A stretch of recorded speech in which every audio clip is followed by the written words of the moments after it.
Almost 5 years after an explosion destroyed Chernobyl Reactor 4 and much of the fuel escaped out of the lower levels of the building, Vladimir Zirlin descended on an expedition to what had become the most infamous pile of remains, the Elephant's Foot.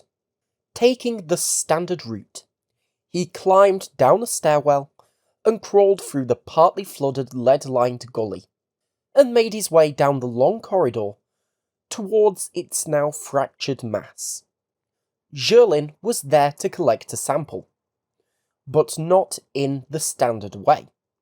Previous experiments had used fire axes, hammers, and even a Kalashnikov to chip away fragments. But Zirlin didn't want a sample of that. They had enough already. No, Zirlin wanted a sample of the dust on top of the foot. So he brought some sticky film instead. Zirlin pressed the sticky film to the surface of the elephant's foot and pulled it off, expecting the dust to come off stuck to it. What he didn't expect, and what no one could have anticipated, was for the outer layer of the foot to be peeled off with it. A centimetre layer, to be exact. The structure of the elephant's foot was changing, and they didn't know why. Before this video continues any further, I have an apology to make. It appears that this entire time, me and many people have been repeating a major falsehood, not about the elephant's foot, but an object quite close to it. For a long time, we have referred to this object as the mop, that had magically appeared next to the elephant's foot, either placed there as some sort of measuring scale, or perhaps always there, and had miraculously survived the intense heat, before becoming partially trapped in the corium, and then disappearing from sight at some point in the 90s. It turns out, after years of pondering, we know what happened to the mop. And surprisingly, it's not a mop. Thanks to correspondence with Boris Burakov, who will become very important in this video. We now know that the mop is actually a hammer. I assume the long handle has a dual purpose, in that, like a sledgehammer, it allows you to build momentum while swinging it, to increase the force you can deliver on impact, which was considered necessary given the only thing that had been shown to effectively collect large fragments for samples was a Kalashnikov, and the length allows you to attack from a greater distance, thereby limiting your dose at least somewhat. But I have no idea about the unusual head of the hammer. If anyone has any ideas, let me know in the comments. In the few years after the discovery of the elephant's foot, the radioactivity in the room decreased, as the isotopes with shorter half-lives decayed away. This allowed the workers in the sarcophagus to spend more time inside the corridor, room 217-2. Further examination of the space behind the elephant's foot, where a concrete flow had poured in and rendered most of the area inaccessible, revealed more corium flows, these stalactites that had dripped out of pipes, and some had possibly accumulated in a cable tray above the corridor, burning a wooden doorframe in the near vicinity.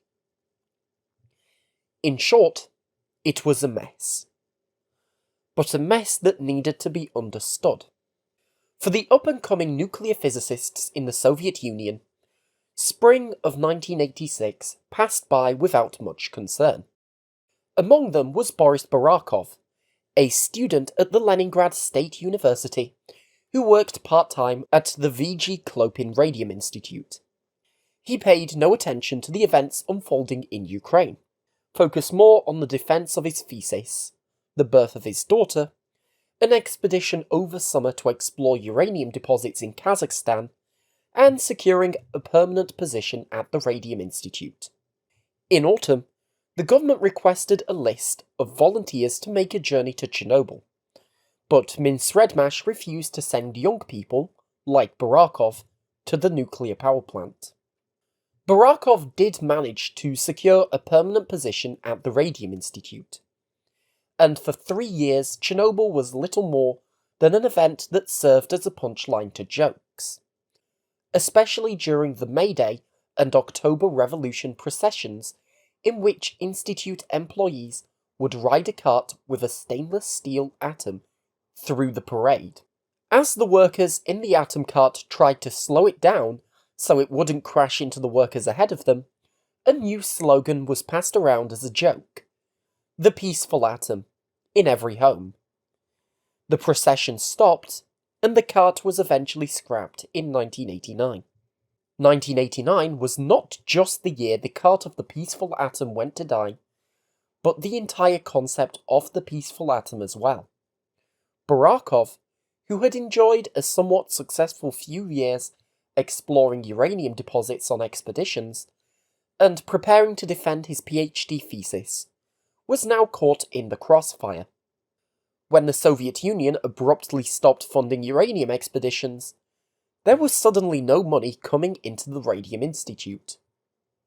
For the first year, the institute skated by, some departments even having excess money by the end of the year. But that was because many geologists and mass spectrometrists had literally nothing to do, and the administration department had become useless. At the rate they were going, the Radium Institute was skating on by, but they were fast running out of ice. Enter Edvard Pazhukin, who earned the somewhat ghastly nickname, the Mutant. Pazhukin had spent a lot of time around the unlucky areas in the Soviet nuclear program, including Chelyabinsk 40, where the first Soviet nuclear reactors were built, and Semipalatinsk, one of the Soviet nuclear bomb test sites.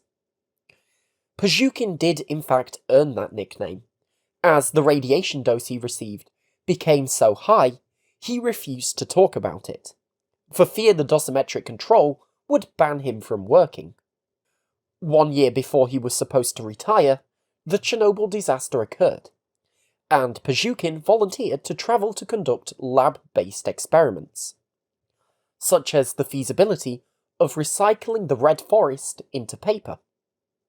Then he was sent to the Sarcophagus to collect samples. In there, they quickly realised that their methods to circumvent radiation control guidelines, so they could do their jobs, were not good enough. Even with 3 layers of cotton protective suits, parts of their body would become so contaminated that they could not shower it off. Sweat from their faces would run down into the cotton, taking radioactive contamination with it, and those particles would then be absorbed into pores, where it could not be washed out. The solution was called black desorption. In essence, these workers would smear their contaminated skin with concentrated potassium permanganate, staining it black and transforming it from smooth to wrinkled. Then they would wash the affected areas with oxalic acid. This would cause the top layers of their skin to slough off, taking the radioactive contamination with it, and leaving delicate, almost baby-like pink skin behind. The contamination was gone, and they could continue to work in the sarcophagus. Anyway, Pazhukin had arrived at Leningrad with a proposition. He wanted them to analyse the samples of the once molten lava they had collected. This research fell to Boris Burakov, who was introduced to Pazhukin's friends, Vladimir Zirlin and Larisa Nikolaeva, who had brought with them fragments of lava more radioactive than anything Burakov had encountered previously. The 3 men prepared polished samples in acrylic resin tablets, and then examined them for the first time. Of course, there were the uranium oxide particles within the samples they expected to see, but also unusual structures, something they had never encountered before. At this point in time, it was well known that the main composition of the former lava was a sort of glass matrix, so they decided to dissolve the samples in hydrofluoric acid. After a few days, they found this had reacted with the lava to leave the crystals behind, which could then be examined under an electron microscope. This took Burakov a day to examine, skipping sleep to properly assess their composition, photograph them, and develop the film. Then, excited, he called a meeting with the head of the institute, Yevgeny Anderson, Edvard Pazhukin, and himself. Burakov announced that these crystals were comprised of zirconium silicate combined with an isomorphic content of uranium. This was a new mineral they had discovered. Pazhukin congratulated Burakov on his discovery, and decided that it should be named after the head of the Radium Institute, or Andersonite. There was just one problem. Andersonite already existed, and, which would have made it equally confusing, that already known andesite also contained uranium. So then Pazhukin suggested Burakite, after Burakov, or Pazhukinite, after himself. Eventually, they decided on a simple word: Chernobylite. Little did any of the three know, but that name would trigger an endless number of misnomers. The elephant's foot is not Chernobylite. The heaps are not Chernobylite. This random corium flow nicknamed the snot is not Chernobylite. These yellow minerals forming on the surface of some of the lavas are definitely not Chernobylite. Only the crystalline zirconium silicate with uranium is Chernobylite, and nothing else. Quite frustratingly for Burakov, his scientific rivals at the Checherov Institute of Atomic Energy tried to steal his discovery of Chernobylite and tout it as their own.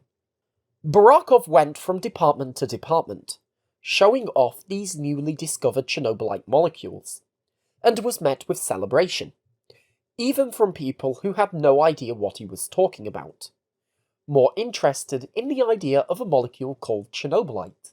And from there, Burakov got permission to fly to Chernobyl, to collect more samples of the lava and further explore these mysterious molecules. Expeditions to the sarcophagus were not the semi-safe experience Burakov hoped it would be. Scared of the radiation dose, Burakov made his own thin lead apron, which caused chaos when he tried to take it in his suitcase. Burakov wrapped the lead apron around the smaller items in the suitcase, and when it passed through an X-ray, this created a giant black spot. The flight to Chernobyl was held up while the airport security aggressively questioned what the hell was in his luggage, and when he tried to remove the lead, he found it had warped around the objects, making it impossible to remove. Only Pazhukin's authority and anger got them to skip scanning his bag and get the plane in the air. And when they got to Chernobyl, Pazhukin joked with everyone about the certain someone who tried to make lead underpants. And everyone always found out who it was. There would be no real protection for Burakov. The lead apron was not used, with the workers in the sarcophagus preferring lightweight protection and speed over slow, bulky lead. And to get the job done, they would have to break some rules. Partly, this was because of bureaucracy. It was difficult to get expeditions approved, with conflicts from the chief engineer overseeing the sarcophagus and the Chernobyl Institute's complex expedition, who officially carried out all work in there. And sometimes they would have to go without telling anyone where they were going. To minimise their radiation dose in the so-called hotter places, as in more radioactive, the workers would try to use shielding where possible. For example, when collecting samples from the elephant's foot, they would hide behind the open door to room 214-2, and then quickly dart around the door to smash up a sample using the giant hammer or an axe. and these workers did a serious job on the elephant's foot. While Burakov normally hid behind the door as the youngest, Zirlin and Nikolaeva would take turns smashing it up. Part of the foot unfortunately fell down the stairs behind it, and is now lost. But mostly they were successful, bringing samples out of the sarcophagus and out to safety. The elephant's foot's once so-called beautiful appearance was left disfigured and brutalized.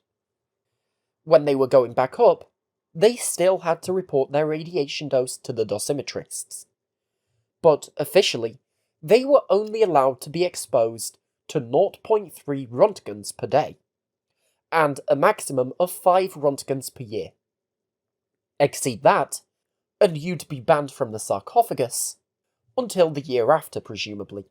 But no one could do any work in that short a time. Going around the door next to the elephant's foot to take a swing would expose you to 0.4 Rontgens in one go. So, how did they circumvent this? Well, they would bring 2 dosimeters with them. The first dosimeter would be left in a safe location, an area with a low radioactive dose, and they would use the second one. Then, on their way back, they would grab the first dosimeter and present it to the dosimetrists, who would record that value. Then the workers would hand the second dosimeter to the dosimetrist, who would turn around and read out the actual dose the worker received, and not write it down. Jobs must be done. On one expedition, Burakov and his boss journeyed with Pazhukin to the elephant's foot, when this metaphorical monster played one of its classic traps. Keep in mind that nobody knew that those 3 men were down there. As the men were collecting the samples, the lights shut out, plunging them into darkness. Someone had switched off the power from the clean room, a room free of any radioactive contamination, and given their work was not strictly legal, nobody in there knew that the 3 men were actually at the elephant's foot, now in pitch black. And none of them had brought a flashlight with them. Burakov and his boss had to rely on Pazhukin's experience to guide them out of the danger zone. As it turns out, however, Pazhukin was quietly panicking that he didn't know where he was going. Forming a single-file line, the 3 men crawled towards where they thought the tunnel leading back to the stairs was, hoping they didn't pick the wrong direction and crawl onto the elephant's foot. Fortunately, they didn't, and they managed to find their way towards the crawl space, and the unbearable heat that was still coming from the floor above them. Then to the stairs, climbing up, out, and all the way to safety. All sweaty, angry, and very scared. From then on, they brought flashlights and matches. Now, you may remember a similar story from my previous video about the elephant's foot, where an absent-minded dosimetrist left a photographer right next to the elephant's foot when the power cut out. But the photographer fortunately followed after him. It turns out that this event had in fact happened a second time. Except, and this is far beyond the time period this video covers, another famous sarcophagus spelunker, Sergei Koshylev, also had a similar experience with the power cutting out while he was in the elephant's foot corridor. The superstitious might think of this as the elephant's foot repeatedly trying to ensnare its victims into its radioactive clutches. Or it's just a coincidence. In 1990, structural changes were beginning to emerge across the Chernobyl lavas. As mentioned at the start of the video, Vladimir Zirlin's experiment to collect dust from the surface of the elephant's foot in fact tore off the top layer of the structure, something nobody had seen before. Konstantin Checherov, a worker from the Checherov Institute, heard of this finding and published these results, causing a sudden mass panic through an unfortunate telephone game, that ended with people claiming that all the corium masses were going to collapse into dust at any second. A year later, yellow minerals also began to appear on these surfaces, though what was causing their appearance was unknown. They needed more samples, and just collecting them wasn't enough. They had to get them to their specialist institutes, like the Radium Institute, for detailed analysis, but that would require permission from the complex expedition. The people sent in by the Chernobyl Institute to explore the damaged reactor, and they were in what was described by Burakov as now a state of undeclared war with the Radium Institute. They refused their requests to remove samples for scientific analysis. And so began a new mission, stealing parts of Chernobyl's elephant's foot and the other lava samples they had collected. This heist would take place in May 1990, where a special van from the Radium Institute would be waiting outside the apartment being used by workers from the Radium Institute that night, to transport the samples to Leningrad for analysis. This plan would take multiple steps over an entire day, beginning with Edward Pazhukin's car, a UAZ that was fortunately allowed not only in the 10-kilometer zone, but also all the way onto the industrial site next to the sarcophagus, putting it in perfect position to drive the samples out of the area. But there was one major problem.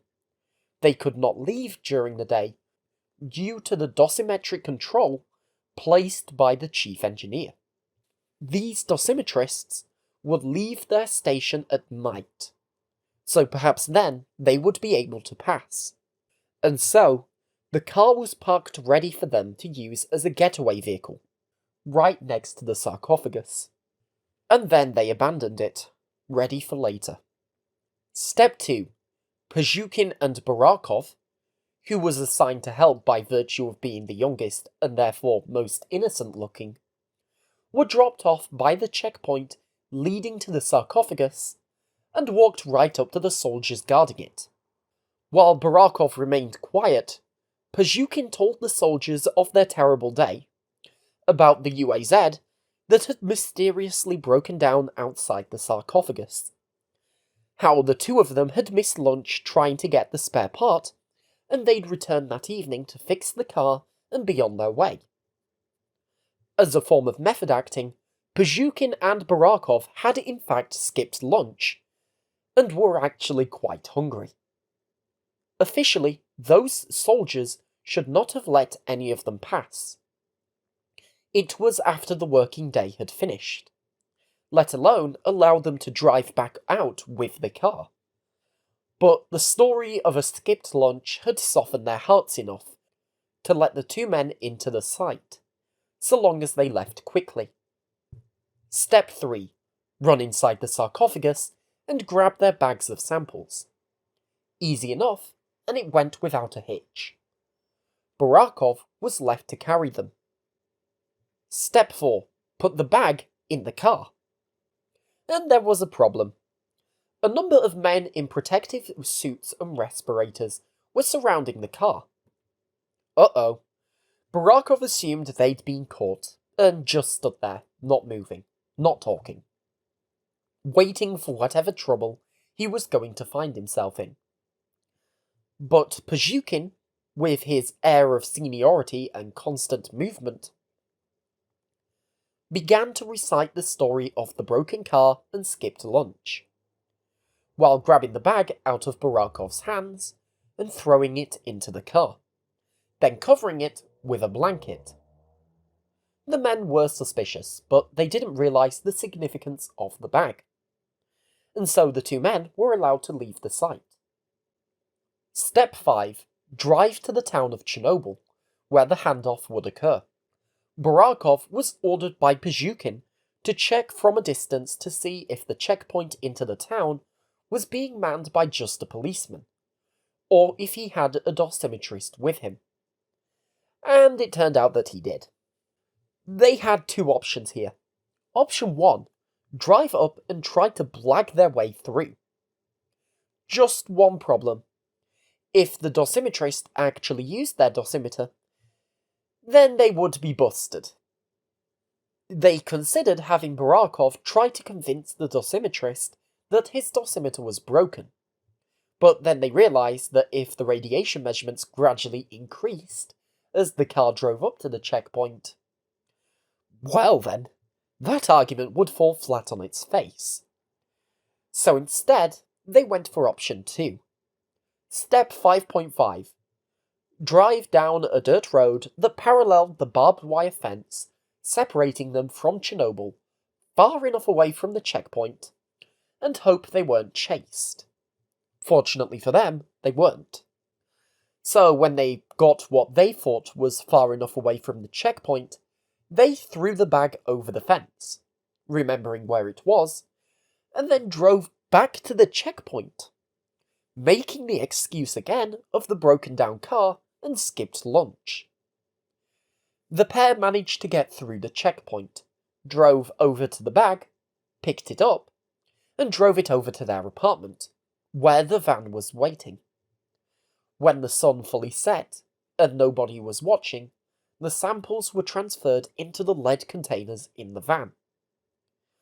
And the van drove away, taking with it the now officially legally acquired samples of the elephant's foot and the other Chernobyl lavas.